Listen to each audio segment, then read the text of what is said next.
Good evening, Paul Hoskins.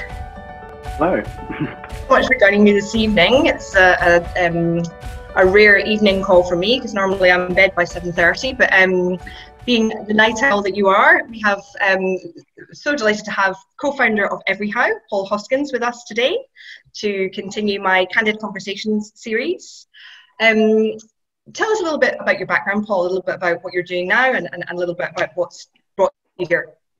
So I'm originally from the UK, and I started my career in advertising, which at the time I thought would be a good way to combine creative and commercial things, which are kind of the two parts of my background or expertise, the artistic side and then the business side. And I worked in a big London ad agency for a few years, but I quickly realised that I'm not really an ad man. There's lots to learn there, but I realised it's not kind of who I am. And during that time, I started dabbling in website design, and the world of digital was starting to open up because this is a long time ago.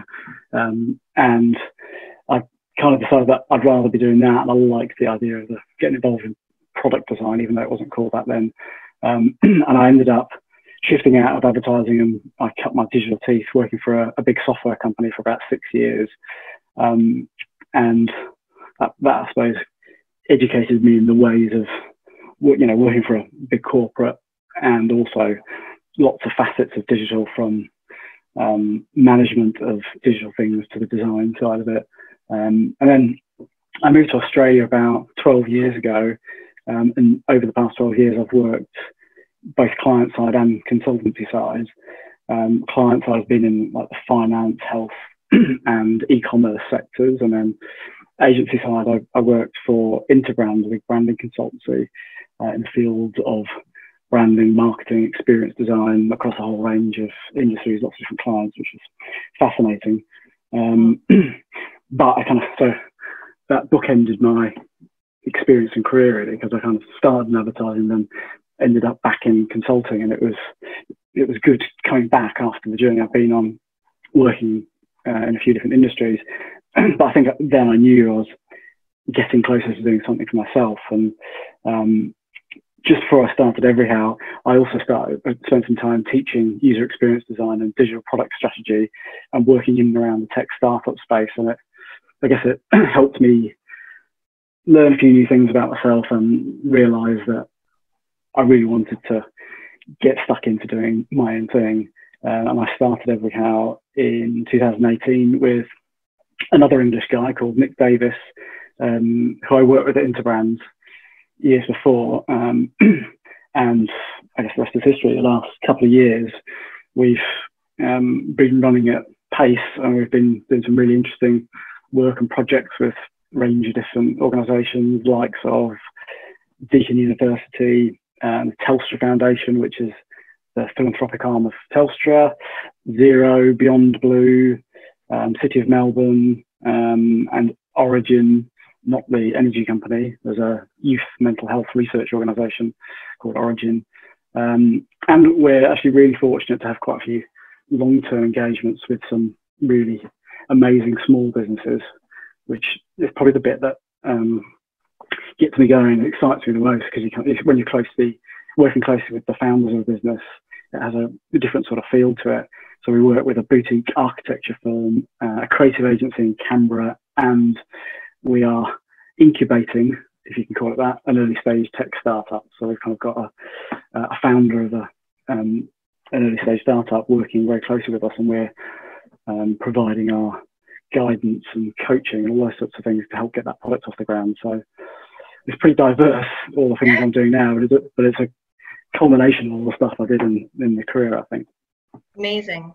I'm going to get you to talk a little bit more about Everyhow in a second, and what sort of problems you tackle and how you go about solving them. But before I do, the reason why, or the topic that I've invited you on to talk about here is topical, hence these conversations being so, and really focuses on the fact that we're all virtually collaborating or virtually working currently, and a huge part of your focus is collaboration and working with organisations to solve various problems, which I'll get you to divulge in a moment.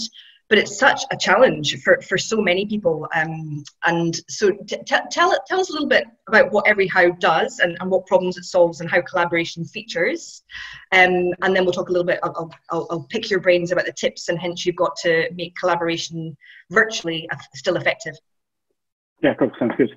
So collaboration, that word is a big thing for us. It's kind of the North Star, the idea of collaboration. I can talk a bit more about why, but we describe ourselves as a co-design consultancy, although that word consultancy is something that doesn't make me feel that comfortable. We're reluctant to call ourselves a consultancy, but in truth, that's kind of the relationship we have with our clients. And as I've kind of mentioned, that some of my expertise and background is in things like human-centered design and digital strategy, customer engagement, and Nick has a lot of business strategy, brand strategy expertise.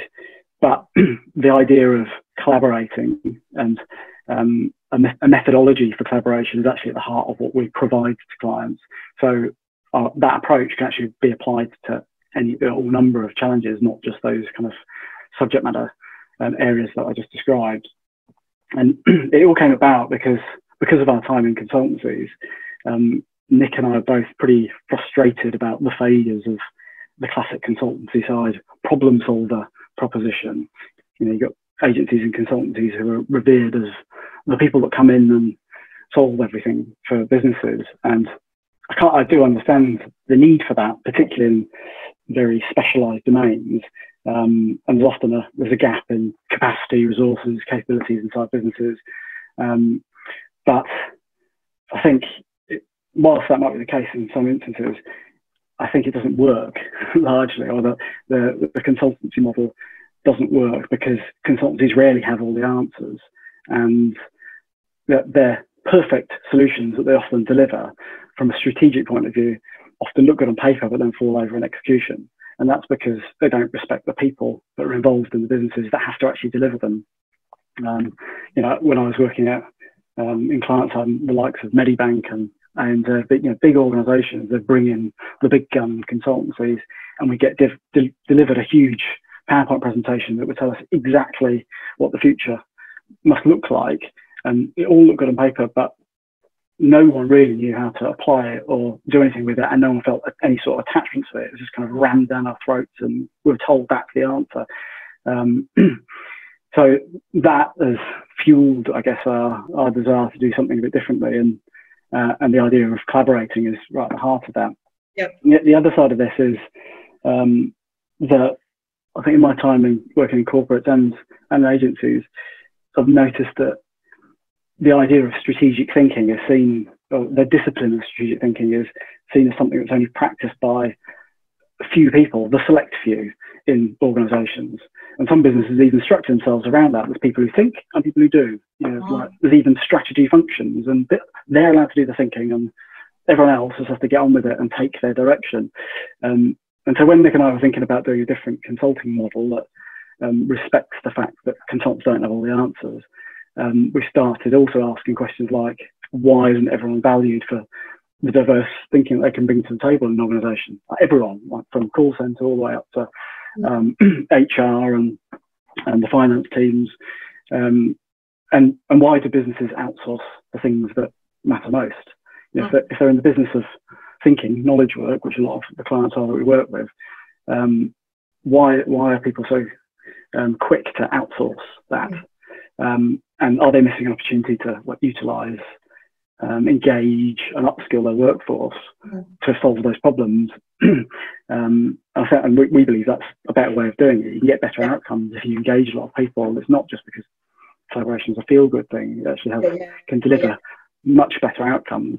So that's kind of why we do what we do. We wanted to give people the tools so that they could think for themselves and participate in strategic thinking, and to do that we kind of need to think more like a product business and build a methodology and a collaborative way of working that people can pick up and leverage. And so it needs to be lots of frameworks and models and approaches, but they need to be easy and accessible to use and understand, and easy to pick up and use. And so we've kind of, that's the stuff that we're working on in the background. And as we're building that methodology, we spend a lot of time facilitating. So we design programs for clients, and we see our roles as the custodians of a process and the designers of a process. And we occasionally play subject matter experts where we participate in the process, but really we're in the game of gathering. Like, we're trying to unite people and bring them together so that they can work through their big challenges together. And we're just trying to create the conditions for them to think critically and creatively. It sounds, in some sense, I think it sounds relatively simple, but in practice, it's really difficult to create an approach that's systematic and methodical to solve some complicated problems. Particularly when it's commercial stuff and strategic stuff. And I'm so glad that you gave that answer, because that's evidence enough for me to be asking you about how you've shifted your business with the context of the challenges and the changing context that we're working in. The feedback that I have that I'm offering myself, and also that I'm gathering in market around how people are shifting to this virtual world, and this it's not just virtual now and again, it's constantly virtual. It is there's so many challenges around fatigue, Zoom fatigue, that has become a thing. Missing an opportunity to read people, read the room. There's challenges around overcoming, bringing people into the conversation that don't necessarily always put their hand up. And so you're faced with all these challenges anyway when you're facilitating and collaborating, but doing it in a virtual setting, it really seems to have turned up the dial on that. What challenges have you experienced as an organisation, and how have you shifted what you do? I think I'd agree with all the things that you've observed. Like, we're seeing the same things. Like, the Zoom fatigue is real. And I think I was reading an article the other day about why it's so hard. I think it's the reason why video has not been adopted so universally is that the human factor, and it's the ability to read people, as you mentioned, I think is not to be overstated. And I think that Nick and I have talked a bit about the awkward silences that are productive. Like, sometimes when you're in a physical setting, you want people who are just going to sit there and think, and we often do that in the office. We sit opposite each other, and we might be in a conversation about something, trying to work through something, and we'll just sit there and think. But you can't do that on Zoom because people think the network's gone. They're like, "Are you there? Yeah. You're on mute. Can you hear me? Yeah, you're on mute. I think you're on mute."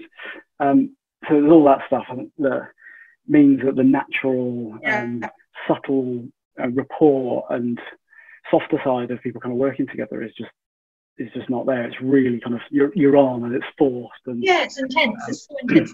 No wonder it's draining. Yeah. I see that. Yeah, and also the physical side of it. Like, when we run our collaboration settings or sessions, we often move people around and we get people to stand up, and we put things on the table. We use a lot of physical things because it puts things in people's hands so that they can think and take control of things, and it empowers them. But as soon as you're all sat behind a screen, it's kind of disempowering, and you're locked into one little mode. So there's no walking around or trying to get different perspectives. So that side of it is difficult. Yeah. And then there's also the broader headspace challenge of, and I'm sure you find this, like the lack of separation between work and home, which makes it personally and individually much more difficult to get in the zone. I used to moan about the commute, but now I realise it was actually a bit of a gift, because it's like that, it's the transition from home into work. But I think that we're seeing that play out for everybody, that people aren't quite in the zone as much when we're having conversations with them. They're distracted, they're frazzled. So there's all those sorts of things that are making it difficult. We're also, like, we're using a lot of technology that's available to try and make it easier, like Zoom, and we combine Zoom with other things. And when it works well, I think it helps us push our methodology forward, because we're having to experiment with different things. And like, we use a digital whiteboarding tool called Mural. There's a few different examples of that out there.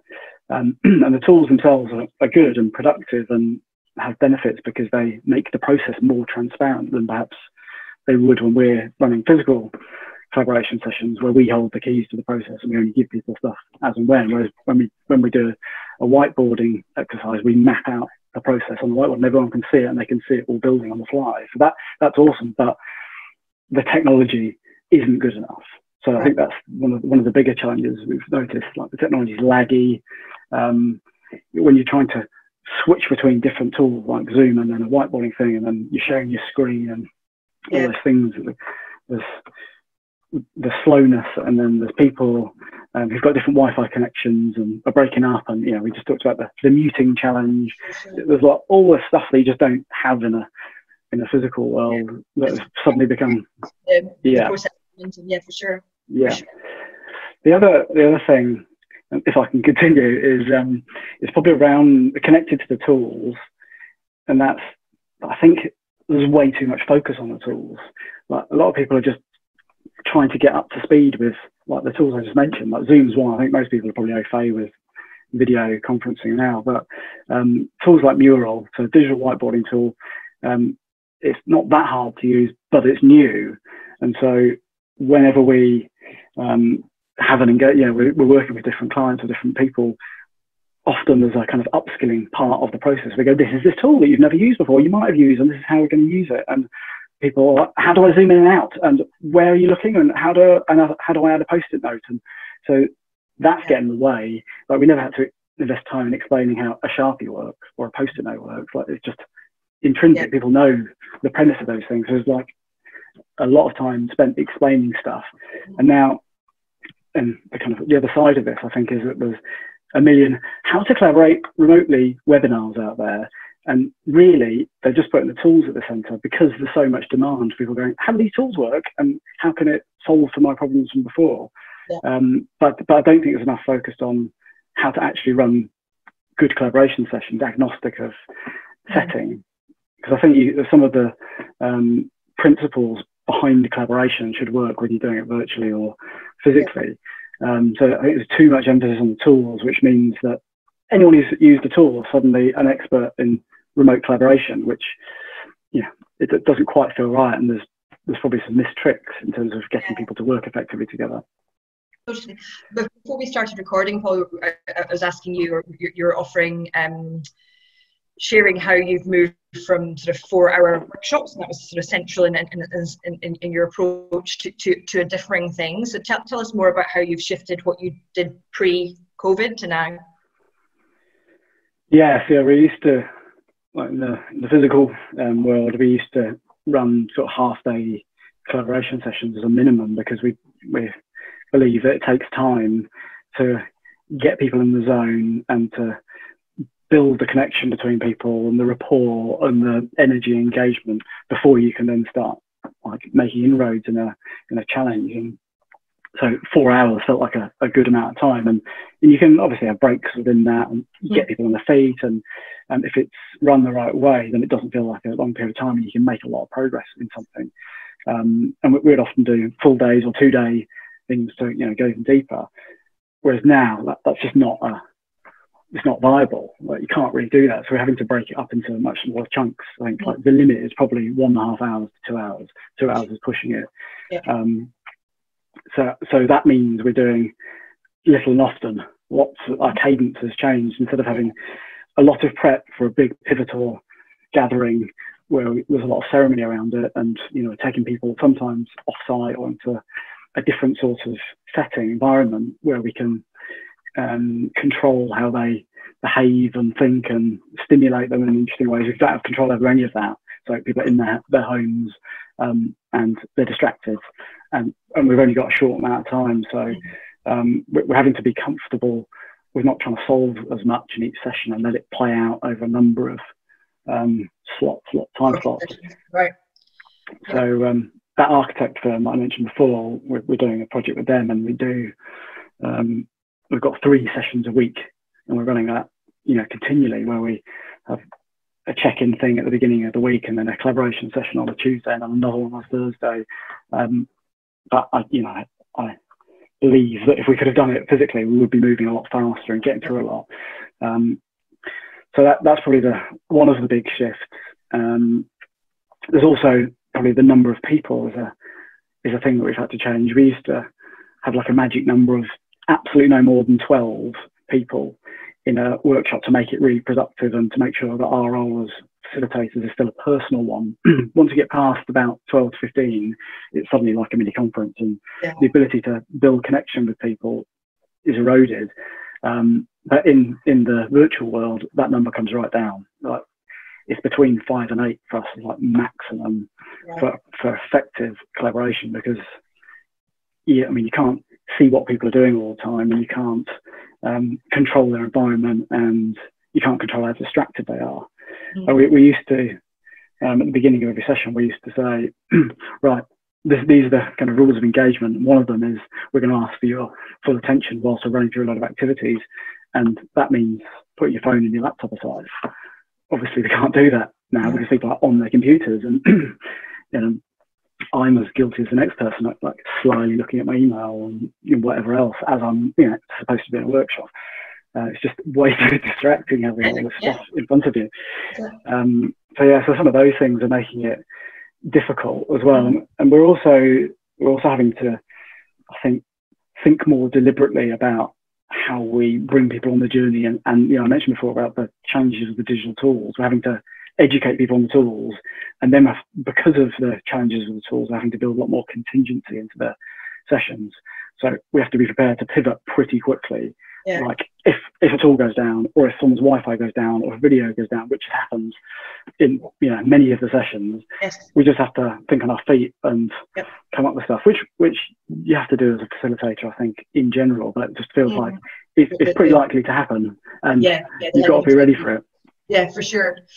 One of the curiosities I had in physical life, it happens, but I thought it might even be more prevalent virtually, that I was keen to get your advice on, is when you've got quieter people in your audience, when you've got quieter people in your group, how do you ensure that everyone's got a voice and people aren't just spectating?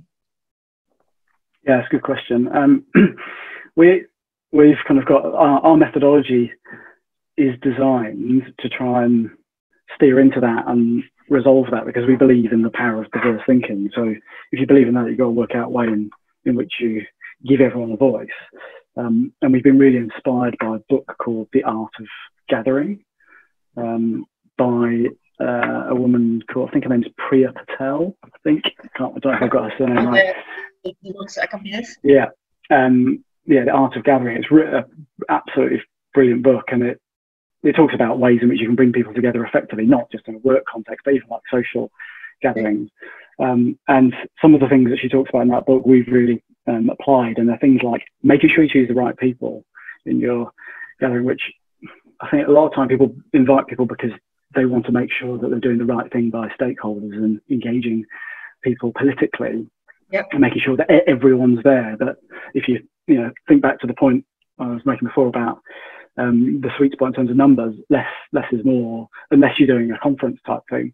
So we invest a lot of time in trying to find the right balance of people, and people that will work well together in advance. It's not just a case of going, we're here and we've got all these people, and that person might not work with that person. We're trying to make sure we manage that in advance. Then there's priming. So we try and set up the session by either having conversations with each individual and learning a bit about them, or setting them a mini task, or sending them some thought-provoking thing to try and get them in the right mindset. There's giving sessions a clear sense of purpose, carefully planning and designing them, setting expectations when you get in there so that it kind of levels the playing field a bit. And then when it comes to the actual sessions themselves, we've put quite a lot of thought into how we can use different modes and formats to try and build rapport, which breaks down barriers. So we always start sessions as much as we can with icebreakers. And I know this is like a hackneyed thing, the idea of an icebreaker, but if you use it in the context of a very deliberate collaboration session, it can be hugely effective at getting people who are shy or often don't feel like they want to be very vocal to kind of relax. And we do it. There's a really a simple example of asking people to share a weird fact about themselves. And we did that this week with a group, and there's some hilarious answers. And I took a screenshot of the Zoom call because everyone was just pissing themselves laughing. One guy revealed that he could recount all of the American presidents in order just randomly. That's just the strange fact there, which is killer. It's just stuff like that no one else knew, and his team didn't know, and he's not American, and it's just it's a bizarre thing. And useful piece of information, yeah. And it breaks down barriers, and also everyone's at ease and feels like we can all be a bit more open. And then we use a series of a little technique, a laddering technique, where we deliberately switch between solo thinking and group thinking, rather than just doing a big open-ended group think exercise. So we have lots of little structured activities that kind of follow off in a sequence from each other, and we might start with a group setup where and then we do an icebreaker, and then we'll say, right, your first task is an individual one, and we want you to write some thoughts in relation to a question individually, solo reflection, which forces everybody to think and write stuff down. And then we pair people up, and we go, right, in pairs, we want you to share your ideas and then do another activity, which means that there's no avoiding doing work in a pair. You can't just sit there quietly, you kind of have to talk. And then we get the pair to come back and talk to the group. And once you kind of form little alliances like that, it takes away the pressure from the individual. So we found a lot of success in using that kind of laddering technique. And then when you come back as a group, everybody's talking, because it's taken away the individual having to put their hand up and be vocal, because everyone has created the same amount of content, and it's been generative. So the conversation at the end is like a bonus bit where we're just discussing it and pulling it apart, but we've got the material that we want and we need, and everybody's contributed to it. Fantastic. So I think stuff like that can be really powerful. Awesome. There's some really practical tips, I think, that could apply to any sector, any discipline. In closing, Paul, can you give us a bit of a sense about what sort of customers and what sort of potential clients would want to work with you, and the kind of problems you might solve, and just to help anybody listening to reach out to you and to understand what that connection point might be? Yeah, sure. I think, as I mentioned before, we're working with quite a range of types of businesses, not necessarily a particular field or industry that we are looking to work with, but I think we work best with organisations and teams where there is a predisposition towards collaboration, where there is a desire to work together and harness the power of the collective, whether it's internally or with their communities or customers. And in our experience so far, it seems like not-for-profits and small businesses are right in the sweet spot for that, because they intrinsically are quite egalitarian in terms of how they work, and they're always kind of focused on moving forward in service of a customer. Not universally, but I think that seems like it works well. As soon as you get into the big corporates and the big machines, it's more complicated. There are still teams within big corporate organisations that we've worked with successfully because they're tight-knit as a team, or they have a shared sense of purpose or some good common ground, and we can work with that. So it's probably organisations that are keen to collaborate or work out how they can collaborate better, more so than solve a particular challenge. That's kind of the first hurdle. But then the kinds of things that we like getting stuck into are product design, digital product design, experience design, service design, and brand strategy and marketing type challenges. Great. But as I said, we try and avoid being the experts that have the answers on those topics. We try and encourage the people within the teams to find answers to their own challenges, but we will steward them towards it using our expertise. So we kind of play a slightly different role to. Yeah, it's so much more sustainable and so much more high value to the individual or the organisation that you're leaving behind, where they're actually having retention of knowledge rather than it's not being done to them, it's being done with them. So I think that's fantastic. Thank you so much for your time this evening. Thank you for letting me encroach on your space and your home space, and also have another Zoom call in your diary, like everyone needs one. I appreciate it. Enjoy the rest of your evening. Thank you. Thank you so much. Lovely talking to you. Cheers. See ya.